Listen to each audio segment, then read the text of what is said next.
નમસ્કાર દોસ્તો, સ્વાગત છે આપ સૌનું જોબ પે ચર્ચા ચેનલ ઉપર. દોસ્તો, ઇન્ડિયન ઓઇલ કોર્પોરેશન લિમિટેડ એ દેશની ખૂબ જ રેપ્યુટેડ કંપની છે. આ કંપનીની અંદર નોકરી કરવી એક પણ ખૂબ સારી બાબત કહી શકાય. ભારત સરકાર હસ્તકની આ જે મોટી કંપની છે તેની અંદર તમારે પણ જો એપ્રેન્ટિસ તરીકે જોડાવવું હોય તો આજનો વિડીયો તમારી માટે છે. આજના વિડીયોમાં આપણે ઇન્ડિયન ઓઇલ કોર્પોરેશન દ્વારા ગુજરાત સહિત જે અલગ અલગ રાજ્યોમાં એપ્રેન્ટિસની જે જગ્યાઓ બહાર પાડવામાં આવી છે આ જગ્યાની સંપૂર્ણ માહિતી મેળવીશું. દોસ્તો, જો ચેનલની મુલાકાત પહેલી વાર લઈ રહ્યા હોય તો ચેનલને સબસ્ક્રાઇબ જરૂર કરી દેજો. એપિસોડને લાઇક અને શેર પણ કરી દેજો.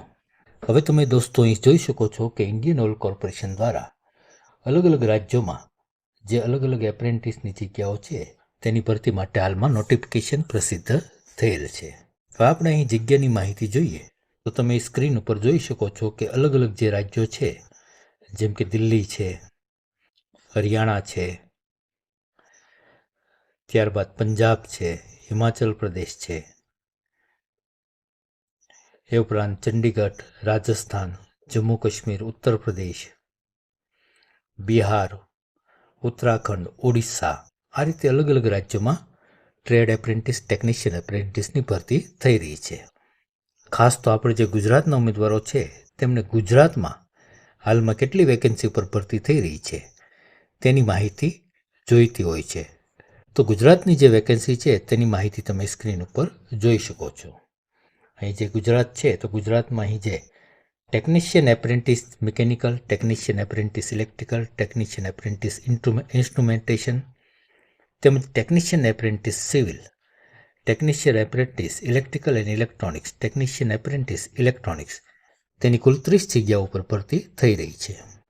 આ ઉપરાંત ગુજરાતની અંદર જે ટ્રેડ એપ્રેન્ટિસ છે તો ટ્રેડ એપ્રેન્ટિસની અંદર trade apprentice fitter, trade apprentice electrician, mechanical, instrument mechanic, machinist વગેરેની કુલ 1 જગ્યા ઉપર ભરતી થઈ રહી છે.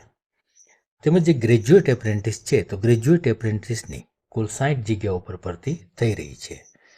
આ ઉપરાંત જે ટ્રેડ એપ્રેન્ટિસ ડેટા એન્ટ્રી ઓપરેટરની જે ફ્રેશ ઉમેદવારો માટેની જગ્યાઓ તેમજ trade apprentice data entry operator skill certificate holder તેમજ trade apprentice retail sales associate fresher તેમજ સ્કિલ સર્ટિફિકેટ હોલ્ડર, આ તમામની કુલ 4 જગ્યાઓ પર હાલમાં ગુજરાતમાં ભરતી થઈ રહી છે.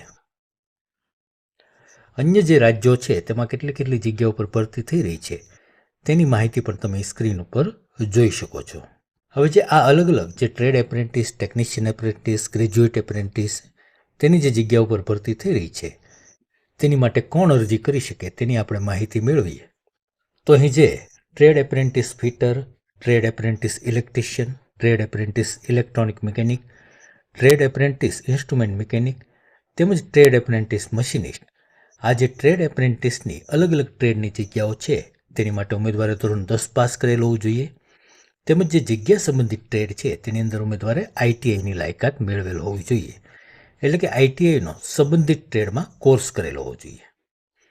તેમજ અહીં ટેકનિશિયન એપ્રેન્ટિસની જે અલગ અલગ જગ્યાઓ છે જેમ કે technician apprentice mechanical, technician apprentice electrical, technician apprentice instrumentation, technician apprentice civil તેમજ ટેકનિશિયન એપ્રેન્ટિસ ઇલેક્ટ્રોનિક મિકેનિક, તો અલગ અલગ જે આ ટેકનિશિયન એપ્રેન્ટિસની જગ્યાઓ છે તેની માટે ઉમેદવારે 50% માર્ક સાથે જગ્યા સંબંધિત બ્રાન્ચની અંદર 3 વર્ષનો જે ડિપ્લોમા એન્જિનિયરિંગનો કોર્સ છે તે કરેલો હોવો જોઈએ. અહીં જે એસસી, એસટી અને પીડબ્લ્યુડી એટલે કે જે વિકલાંગ ઉમેદવારો છે તેમને ડિપ્લોમાની અંદર 45% માર્ક હોવા જોઈએ. હવે અહીં જે ગ્રેજ્યુએટ એપ્રેન્ટિસની જગ્યા છે તો ગ્રેજ્યુએટ એપ્રેન્ટિસની જગ્યા માટે ઉમેદવારે 50% માર્ક સાથે બીએ અથવા તો બીકોમ અથવા તો બીએસસી અથવા તો બીબીએનો રેગ્યુલર કોર્સ કરેલો હોવો જોઈએ. અહીં જે એસસી, એસટી તેમજ પીડબ્લ્યુડી કેટેગરીના ઉમેદવારો છે તેમને અહીં બીએ અથવા તો બીકોમ અથવા તો બીએસસી અથવા તો બીબીએની અંદર 45% માર્ક હોવા જરૂરી છે. હવે અહીં જે ટ્રેડ એપ્રેન્ટિસ ડેટા એન્ટ્રી ઓપરેટરની જે ફ્રેશરની જગ્યા છે તેમજ trade apprentice data entry operator skill certificate હોલ્ડરની જગ્યા છે તો તેની માટે ઉમેદવારે 50% માર્ક સાથે ધોરણ 12 પાસ કરેલું હોવું જોઈએ. તેમજ એસસી, એસટી તેમજ પીડબ્લ્યુડી કેટેગરીના ઉમેદવારો છે તેમને ધોરણ 12ની અંદર 45% માર્ક હોવા જોઈએ. હવે જે ટ્રેડ એપ્રેન્ટિસ ડેટા એન્ટ્રી ઓપરેટરની જે સ્કિલ સર્ટિફિકેટ હોલ્ડરની જે જગ્યાઓ છે તેની માટે ધોરણ 12 પાસની સાથે સાથે ઉમેદવારે 1 વર્ષનો જે skill certificate domestic data entry ઓપરેટરનો જે કોર્સ આવે છે તે કોર્સ કરેલ પણ હોવો જોઈએ. હવે અહીં જે trade apprentice retail sales associate તેની જે ફ્રેશરની જગ્યા છે તેની માટે પણ ઉમેદવારે 50% માર્ક સાથે ધોરણ 12 પાસ કરેલો હોવો જોઈએ.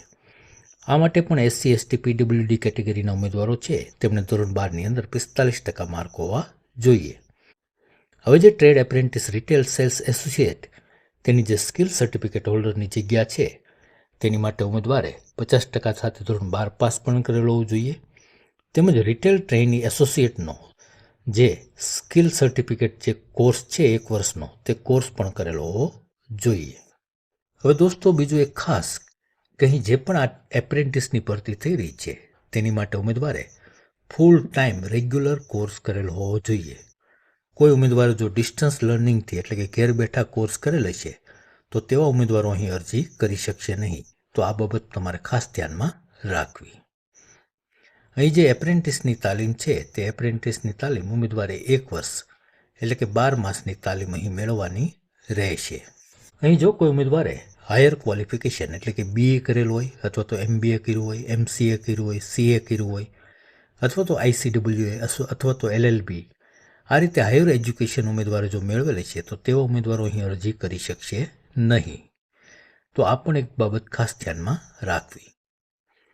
હવે દોસ્તો આપણે અહીં એજ લિમિટની વાત કરીએ તો અહીં જે એપ્રેન્ટિસની જગ્યા છે તેની માટે 30 નવેમ્બર 2023ના રોજ ઉમેદવારની વય 18થી 24 વર્ષ હોવી જોઈએ. અહીં જે SC ST કેટેગરીની અંદર આવતા ઉમેદવારો છે તો તેમને ઉપલી વયમાં 5 વર્ષ, OBC કેટેગરીના ઉમેદવારોને ઉપલી વયમાં 3 વર્ષ તેમજ જે વિકલાંગ ઉમેદવારો છે તેમને કેટેગરી પ્રમાણે 10થી 15 વર્ષની ઉપલી વયમાં છૂટછાટ મળવાપાત્ર થશે. હવે અહીં જે તાલીમનો પીરિયડ છે તેમાં ઉમેદવારે 12 મહિના એટલે કે 1 વર્ષની તાલીમ લેવાની રહેશે. અહીં જે ટ્રેડ એપ્રેન્ટિસ રિટેલ સેલ્સ એસોસિએટની જે જગ્યા છે તેમાં ઉમેદવારે 6 માસની તાલીમ લેવાની રહેશે. હવે દોસ્તો આપણે અહીં સિલેક્શન પ્રોસેસની વાત કરીએ તો અહીં ઉમેદવારોની ઓનલાઈન ઓબ્જેક્ટિવ ટાઈપ એટલે કે હેતુલક્ષી પ્રકારની પરીક્ષા લેવામાં આવશે. આ જે હેતુલક્ષી પ્રકારની પરીક્ષા છે તેમાં જે પણ ઉમેદવારો અહીં જે ટ્રેડ એપ્રેન્ટિસની અલગ અલગ ITIના ટ્રેડની જગ્યાઓ છે તેમજ ટેકનિશિયન એપ્રેન્ટિસની જે ડિપ્લોમા એન્જિનિયરિંગની જગ્યા છે તેની માટે સિલેક્શન પ્રોસેસમાં ઉમેદવારોની technical alumni and relevant discipline એટલે કે જગ્યા સંબંધિત ટ્રેડના પ્રશ્નો તેમજ generic aptitude including quantitative aptitude, reasoning ability તેમજ બેઝિક ઇંગ્લિશ લેંગ્વેજ સ્કિલ્સ વગેરેને લગતા પ્રશ્નો ઓનલાઈન ટેસ્ટની અંદર પૂછવામાં આવશે. હવે જે ગ્રેજ્યુએટ એપ્રેન્ટિસની જગ્યા છે તેમાં generic aptitude including quantitative aptitude, reasoning ability, basic English language skills વગેરેને લગતા પ્રશ્નો હશે. તેમજ જે trade apprentice data entry operator retail sales એસોસિએટની જે જગ્યા છે તેમાં જેનરિક એપ્ટિટ્યૂડ, રિઝનિંગ એબિલિટી તેમજ બેઝિક ઇંગ્લિશના પ્રશ્નો હશે. અહીં જે આ ઓનલાઈન હેતુલક્ષી પ્રકારની લેખિત પરીક્ષા લેવામાં આવશે તેમાં ઉમેદવારે ક્વોલિફાય થવા માટે 40% માર્ક મિનિમમ મેળવવાના રહેશે. હવે જે SC ST PWD કેટેગરીના ઉમેદવારો છે તેમને અહીં 5% રાહત આપવામાં આવે છે એટલે કે આ કેટેગરીના ઉમેદવારોએ પાસ થવા માટે 35% માર્ક મેળવવાના રહેશે. હવે દોસ્તો તમને થતું હશે કે આ માટે ઓનલાઈન અરજી કેમ કરવી, તો ખાસ તો અહીં જે એપ્રેન્ટિસની જગ્યા છે એટલે એપ્રેન્ટિસની જગ્યા માટે ઉમેદવારે સરકારશ્રીની જે વેબસાઇટ છે જેમાં ઉમેદવારે જે એપ્રેન્ટિસ તરીકે રજિસ્ટ્રેશન કરાવવાનું હોય છે તે રજિસ્ટ્રેશન પ્રથમ તો કરાવેલ હોવું જોઈએ. જેમ કે ટ્રેડ એપ્રેન્ટિસની જે જગ્યા છે તો ટ્રેડ એપ્રેન્ટિસની જગ્યા માટે ઉમેદવારે જે apprenticeshipindia.orgની જે વેબસાઇટ છે તેના ઉપર ઉમેદવારે રજિસ્ટ્રેશન કરાવેલું હોવું જોઈએ. હવે જે trade apprentice data entry operator retail sales એસોસિએટની જગ્યા છે તેની માટે પણ ઉમેદવારે આ apprenticeshipindia.org તે વેબસાઇટ ઉપર રજિસ્ટ્રેશન કરાવેલું હોવું જોઈએ. હવે જે ટેકનિશિયન એપ્રેન્ટિસની જે ડિપ્લોમાની જગ્યા છે તેમજ ગ્રેજ્યુએટ એપ્રેન્ટિસની જે જગ્યા છે તેની માટે ઉમેદવારે જે nats.education.gov.in તેના ઉપર ઉમેદવારે રજિસ્ટ્રેશન કરાવેલું હોવું જોઈએ. એટલે આ રીતે જે એપ્રેન્ટિસશીપ તરીકે ઉમેદવારે રજિસ્ટ્રેશન કરાવેલ છે તો તેવા ઉમેદવારો ઇન્ડિયન ઓઇલ કોર્પોરેશન લિમિટેડની જે વેબસાઇટ છે www.iocl.com તેના ઉપર જઈ અને ઉમેદવાર ઓનલાઈન અરજી કરી શકશે. અહીં જે ઓનલાઈન અરજી છે તે તમારે 5 જાન્યુઆરી 2024 પહેલાં કરવાની રહેશે. જે ઓનલાઈન ફોર્મ છે તે 16 ડિસેમ્બર 2023થી ભરાવાના શરૂ થશે. તો દોસ્તો, ઇન્ડિયન ઓઇલ કોર્પોરેશન લિમિટેડ દ્વારા હાલમાં જે અલગ અલગ એપ્રેન્ટિસની જગ્યા ઉપર ભરતી માટે નોટિફિકેશન પ્રસિદ્ધ થયેલ છે તેની અગત્યની કહી શકાય તે તમામ માહિતી તમને આજના વિડીયોના માધ્યમથી મળી ગઈ હશે. આજે ઇન્ડિયન ઓઇલ કોર્પોરેશન દ્વારા જે કાંઈ ભરતી થઈ રહી છે તેની માહિતીની PDF પણ હું નીચે ડિસ્ક્રિપ્શનમાં મૂકી દઈશ. ત્યાં ક્લિક કરીને પણ તમે માહિતી મેળવી શકશો. તો દોસ્તો, ફરી પાછા આપની કારકિર્દી માટે ઉપયોગી આવી જ અગત્યની માહિતી સાથે મળીએ. ત્યાં સુધી રજા આપશો. જય હિન્દ, વંદે માતરમ. હંમેશા ખુશ રહો, હંમેશા હેલ્ધી રહો એવી ઈશ્વરને પ્રાર્થના.